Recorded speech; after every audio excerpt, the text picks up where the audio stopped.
শেষ হয়ে গিয়েছে আজকে মানি নাইট রটি। আর আজকে মানি নাইট রয় একেবারে মেইন ইভেন্টে সিএম পাঙ্ককে আক্রমণ করেছেন স্যাটুলেন্স এবং স্যাটুলেন্স তিনি একটি ফেভার চেয়েছেন ফল ইভেন্টের কাছ থেকে। তো আজকের মানি নাইট রয় কী হলো সে সম্পর্কেই জেনে নেওয়া যাক। আজকে মানি নাইট রয় শুরুতে আসেন অ্যাডাম পিয়ার এসে বলে যে গত সপ্তাহের মানি নাইট রয় ইউস্কা এবং রিয়া রিপ্লের মধ্যে একটি র ওমেন চ্যাম্পিয়নশিপের ম্যাচ হয়েছিল আর সেই ম্যাচটি ডিসক্লিফিকেশনের মাধ্যমে শেষ হয়ে গিয়েছে। আর এই তিনজনের মধ্যে যে সমস্যা হচ্ছে সেই সমস্যার সমাধান করার জন্য তিনজনকে ডেকে নেওয়া যাক। তারপর অ্যাডাম পিয়ার তিনজনকে ডেকে নেয়। তিনি বলে যে তোমার তিনজনের মধ্যে যে সমস্যাটি হচ্ছে সেই সমস্যাটি সমাধান করার জন্য আমি অ্যানাউন্সমেন্ট করছি তোমাদের তিনজনের মধ্যে একটি ট্রিপল থ্রেট ম্যাচ হবে রেসলম্যানিয়া 41 র ওমেন চ্যাম্পিয়নশিপের জন্য এবং তার জন্য তোমরা এখন এই কন্ট্রাক্ট পেপারে সাইন করো। সে জায়গায় প্রিয়াঙ্কা বেলার রিয়া রিপ্লেকে বলে যে আমি এবার এলিমিনেশন চেম্বার উইনার হয়েছি, যার কারণে আমি শুধু এই ম্যাচটি ডিজার্ভ করি সিঙ্গেলদের জন্য, আর তুমি এই ম্যাচটিতে ঢুকে যাওয়ার জন্য তোমার পলিটিক্স ব্যবহার করছো। আর যেহেতু তুমি এই ম্যাচটিতে অলরেডি ঢুকে গিয়েছো, যার কারণে আমি তোমার কাছ থেকে এবার রেসলম্যানিয়া 41 সমস্ত কিছুই বদলা নিব। তারপর দুজনে এই কন্ট্রাক্ট পেপারে সাইন করে ফেলে।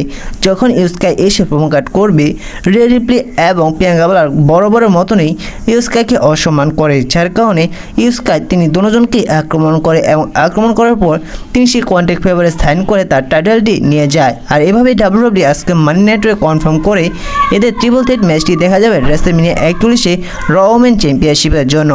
পরবর্তীতে দেখা যায় ওমেন্সের একটি ইন্টারকন্টিনেন্টাল চ্যাম্পিয়নশিপের ম্যাচ। সেই ম্যাচটি দেখা যায় ভেলির সাথে লারা ভ্যালকিরিয়ার মধ্যে। তো ম্যাচটির মধ্যে দুজনেই তাদের 100% দিয়েছে। তো ম্যাচটির এক পর্যায়ে গিয়ে দেখা গিয়েছিল যে যখন ভেলি তিনি ভয়ঙ্কর সাবমিশন লকে আটকিয়ে ফেলে লারা ভ্যালকিরিয়াকে, সে জায়গায় আমার মতন হয়তো সবাই ধারণা করেছে যে এই ম্যাচটির মধ্যে হয়তো লারা ভ্যালকিরিয়া তিনি ট্যাপ আউট করে নেবেন এবং ভেলিকেও হয়তো নিউ ইন্টারকন্টিনেন্টাল চ্যাম্পিয়ন হতে দেখা যেতে পারে, কিন্তু সে সাবমিশন লক থেকে বেঁচে যায় লারা ভ্যালকিরিয়া।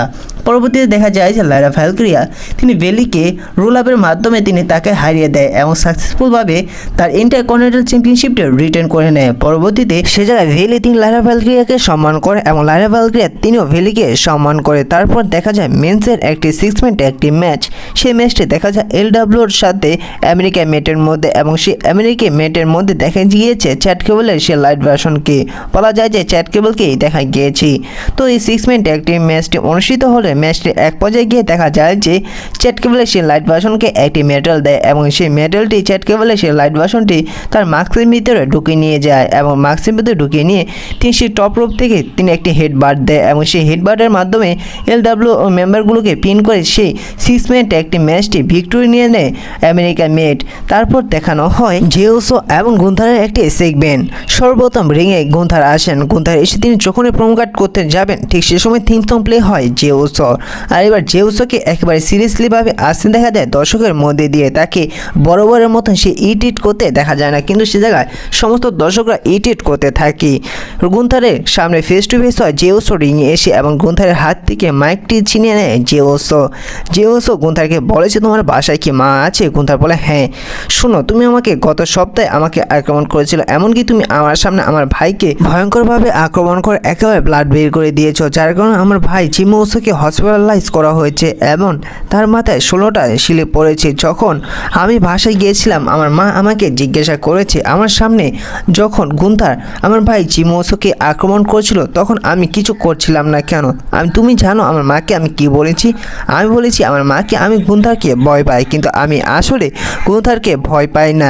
তাহলে গুন্থার তুমি এবার শুনো, এবার রেসলম্যানিয়া 41 আমার ফ্যামিলিও সে জায়গায় থাকবে, তোমার ফ্যামিলিও সে জায়গায় থাকবে, আর আমি এবার সে জায়গায় তোমার ফ্যামিলির সামনে তোমাকে হারিয়ে তোমার এই ওয়ার্ল্ড হেভিওয়েট চ্যাম্পিয়নশিপটি আমি চিনিয়ে নিব। আমি চ্যাম্পিয়ন হয়ে এই ওয়ার্ল্ড হেভিওয়েট চ্যাম্পিয়নশিপটি আমার বাসায় আমি নিয়ে যাব। তারপর দেখানো হয় একটি র ট্যাগ টিম চ্যাম্পিয়নশিপের ম্যাচ। সেই ম্যাচটি দেখানো হয় দ্য অর্ডারের সাথে নিউ ডে মেম্বারগুলোর মধ্যে। তো ম্যাচটি শুরু হলে দেখা যায় যে ম্যাচটির এক পর্যায়ে নিউ ডে মেম্বার তারা স্টিল চেয়ার নিয়ে আসেন এবং উল্টো সেই স্টিল চেয়ার দিয়ে দ্য অর্ডার মেম্বার তারা আক্রমণ করে নিউ ডে মেম্বারগুলোকে, যার কারণে এই ম্যাচটি শেষ হয় ডিসক্লিফিকেশনের মাধ্যমে।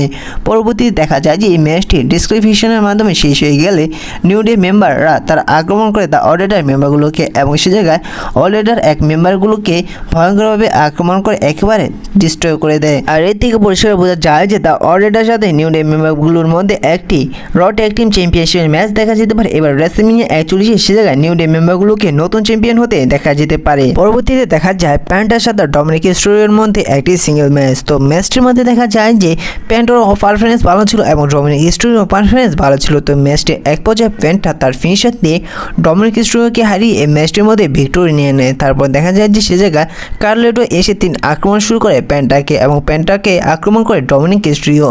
তারপর সে জায়গায় ব্রন বেকারকে আসতে দেখা যায়। ব্রন বেকার এসে তিনি সর্বপ্রথম আক্রমণ করে কার্লেটোকে।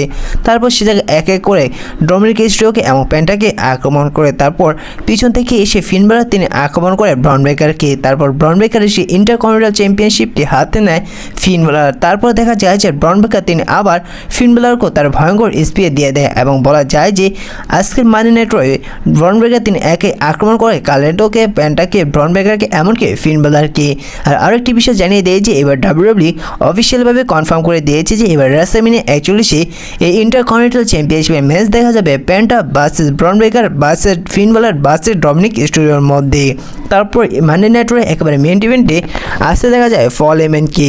সে জায়গায় পল হেমন এসে বলে যে আমি বেশি অনুগত সিএম পাঙ্কের প্রতি, এমনকি বেশি অনুগত রোমান রেইন্সের প্রতি, যার কারণে আমি দোনোজনের মধ্যে কাউকে আমি ধোঁকা দিতে পারবো না, কারণ দোনোজনের প্রতি আমি বেশি অনুগত। একজন হচ্ছে আমার বেস্ট ফ্রেন্ড এবং আরেকজন হচ্ছে আমার ট্রাইবাল চিফ, যার কারণে আমি এবার রেসলম্যানিয়া 41 দোনোজনের প্রতি অনুগত থাকবো। তারপর সে জায়গায় আসতে দেখা যায় স্যাটোল্যান্সকে। স্যাটোল্যান্স এসে তিনি পল হেমনের ফেস টু ফেস হন। সে স্যাটোল্যান্স তিনি পল হেমনকে বলে যে পল হেমন তুমি আমাকে বলো তো তুমি কার প্রতি বেশি অনুগত, রোমান রেইন্সের প্রতি বেশি অনুগত নাকি সিএম পাঙ্কের প্রতি বেশি অনুগত, নাকি তুমি কারোর প্রতি বেশি অনুগত নয়। এমনকি তুমি এবার দেখো রেসলম্যানিয়া 40 যখন আমার জন্য রোমান রেইন্স তার টাইটেলটি হেরে যায়, তারপর রোমান রেইন্স ডাব্লিউডাব্লিউ থেকে চলে গেলে তোমাকে কিন্তু সাথে নিয়ে যায়নি, তোমাকে ছেড়ে গিয়েছে সোলো সুগার কাছে। সোলো সুগার তোমার সাথে কি করেছে, এবং সোলো সুগার ব্লাডের মেম্বারগুলো এমনকি সোলো সুগার মিলে তোমাকে ভয়ঙ্কর আক্রমণ করেছে, কিন্তু সেই সময় রোমান রেইন্স কিন্তু তোমাকে সেভ করতে আসেনি। সে জায়গায় পল হেমন বলে হ্যাঁ আমাকে সেভ করতে আসেনি। এমনকি সে জায়গায় সিএম পাঙ্কেরও কথা বলে। সিএম পাঙ্ককে তুমি যখন বড় রেসলার বানাচ্ছিলে সে সময় সিএম পাঙ্ক ডাব্লিউডাব্লিউ থেকে চলে যায় অনেকটি রেসলিং কোম্পানিকে বড় বানানোর জন্য, কিন্তু সে সময় তোমাকে সিএম পাঙ্ক সাথে নিয়ে যায়নি। আর এবার সিএম পাঙ্ক যখন ফিরে এসেছে তোমার সাথে কোনো কথা বলেনি, কিন্তু সিএম পাঙ্ক এবার ফিরে এসে কি বলেছে, তিনি এ জায়গায় বন্ধু বানাতে আসেনি, তিনি এ জায়গায় এসেছে টাকা কামাতে। আর এবার সে অর্গে ম্যাচটির জন্য কিন্তু তোমরা আমার কাছে সর্বপ্রথম গিয়েছিলে, সে জায়গায় যদি আমি না করতাম তাহলে কিন্তু সিএম পাঙ্ক এ জায়গায় আসতে পারতো না, কিন্তু আমি সে জায়গায় না বলার কারণে সিএম পাঙ্ক একটি সুযোগ পেয়েছে তোমার সাথে তার সাধ্য সিদ্ধি কেড়ে নেওয়ার জন্য, এবং যার কারণে সেই সার্ভাইভার সিরিজ পেয়ার ভিউতে রোমান রেইন্সকে হেল্প করেছিল যাতে তোমার কাছ থেকে তার সাধ্য মতন তার জিনিস চেয়ে নিতে পারে। আর তেমনটাই দেখা গিয়েছে। তুমি কি বলো, আমি ভুল বলেছি নাকি ঠিক বলেছি? সে জায়গায় পল হেমন বলে যে তুমি ঠিক বলেছো। এবং কি সে জায়গায় সিএম পাঙ্ক এবং রোমান রেইন্সের বিষয়ে এমন কথা বলতে থাকে পল হেমনকে বলা যায় যে সে জায়গায় স্যাটোল্যান্স তিনি পল হেমনের ব্রেন ওয়াশ করছিল। সে জায়গায় স্যাটোল্যান্স পল হেমনকে বলে যে তুমি বর্তমানে দুই নৌকায় পা দিয়ে ফেলেছো, যার কারণে তুমি এই দুজনকে নিয়ে যে চিন্তা করেছো, তুমি যে সিচুয়েশন সৃষ্টি করেছো এবং তুমি যে সমস্যায় পড়েছো, সেই সমস্যা থেকে বের হওয়ার জন্য একটি রাস্তা রয়েছে, সেটি হচ্ছে যে আমি তোমাকে একটি স্টোম দিই এবং সেই স্টোমের কারণে তোমার মাথায় যে সমস্যাটি চলছে সেই সমস্যাটি বের হয়ে যাবে এবং তুমি একেবারে ক্লিয়ার হয়ে যাবে। বলো তোমাকে স্টোমটা কিভাবে দিব, জোরে দিব নাকি আসতে দিব? যখন স্যাটোল্যান্স তিনি পল হেমনকে থাকাচ্ছে ঠিক সে সময় আসেন সিএম পাঙ্ক। সিএম পাঙ্ক এসে তিনি আক্রমণ শুরু করে স্যাটোল্যান্সকে, এবং স্যাটোল্যান্স সিএম পাঙ্কের মধ্যে ভয়ঙ্কর আক্রমণ দেখা যায়। পরবর্তীতে এক পর্যায়ে গিয়ে দেখা যায় যে রিংয়ের মধ্যে উল্টো স্যাটোল্যান্স তার ভয়ঙ্কর স্টোম দিয়ে দেয় সিএম পাঙ্ককে, এবং সে জায়গায় একেবারে ডিস্ট্রয় করে দেয় স্যাটোল্যান্স সিএম পাঙ্ককে, এবং সে জায়গায় পড়ে থাকে পল হেমন। যখন পল হেমনকে একটি স্টোম দিতে যাবে স্যাটোল্যান্স, কিন্তু সে জায়গায় পল হেমনকে স্টোম দেয়নি স্যাটোল্যান্স। সে জায়গায় পল হেমনকে স্যাটোল্যান্স বলে যে তোমাকে আমি এখন বাঁচিয়ে নিয়েছি, যার কারণে তোমাকে আমার একটি ফেভার দিতে হবে। আর এই জায়গায় তাদের সেগমেন্টটি শেষ হয়। পরবর্তী এদের কি স্টোরিলাইন হতে যাচ্ছে তার নেক্সট ভিডিওতে আপনাদের জানাবো।